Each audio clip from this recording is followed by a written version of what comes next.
क्या लिखा है फोर्थ में, a fair coin and unbiased dice are tossed, मतलब एक कॉइन को टॉस किया गया और एक अनबाइस्ड डाइस, अनबाइस्ड डाइस मतलब 1 2 3 4 5 6। तो चलो सैंपल स्पेस का क्या होगा, पहले सैंपल स्पेस की मैं बात करूं अगर आपसे, अगर कॉइन को टॉस करा और इधर से डाई को टॉस करा तो कॉइन में हेड आ सकता है और डाई में 1 2 3 4 5 6 आ सकता है। तो ये आ सकता है H, 1 H, 2 H, 3 H, 4 H, 5 H, 6, ठीक है।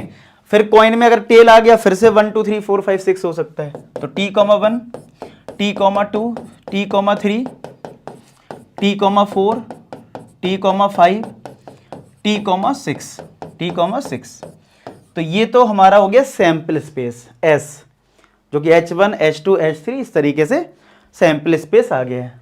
अच्छा, अब यहां पे क्या बोला है, एक इवेंट A है जिसमें head appears on the coin. तो चलो A इवेंट लिख लेते हैं। A में क्या है, एक ऐसी इवेंट है जिसमें हेड अपीयर हो रहा है ऑन द कॉइन। तो हेड कहां अपीयर हो रहा है, इन सब में हो रहा है, यानी कि H1 H2 H3 H4 H5 H6, ठीक है। और क्या आ जाएगा, बस इतना ही आएगा, 6 ही आउटकम आएंगे, ठीक है। ये आ गया। फिर क्या है, बी में क्या बोला है, बी ऐसी इवेंट है जिसमें 3 आ रहा है डाई पे। तो 3 कहां आ रहा है, 3 इसमें आ रहा है और इसमें आ रहा है। तो बी इवेंट हमारी है H3 और T3।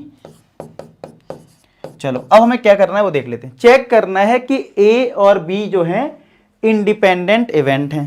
तो अच्छा, तो इंडिपेंडेंट इवेंट के लिए आपको प्रोबेबिलिटी ऑफ ए निकालना पड़ेगा, पी ए निकालना पड़ेगा। तो पी ए कितना आएगा, देखो 1 2 3 4 5 6 अपॉन टोटल आउटकम अगर देखोगे तो 12 है, यानी 1/2 आया ये। और अगर मैं पी बी की बात करूं तो यहां पे 2 आउटकम है, तो 2/12 से ये 1/6 आया, ठीक है।